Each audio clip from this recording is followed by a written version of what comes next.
You know what? People think I'm fucking weird. Because I've got this fascination. I think fascination, is it? Yeah, fascination for putting knives into people's bodies, you know.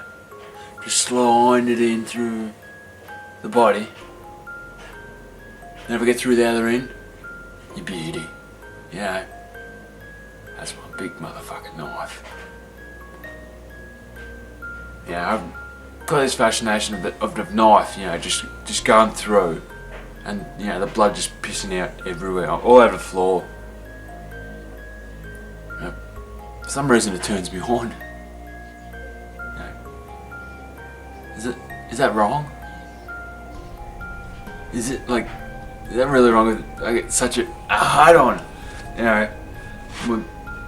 My penis is just throbbing of all this blood rushing through it, like, because of this, because all the blood on the floor. You know, the blood on the floor gives me just the edge.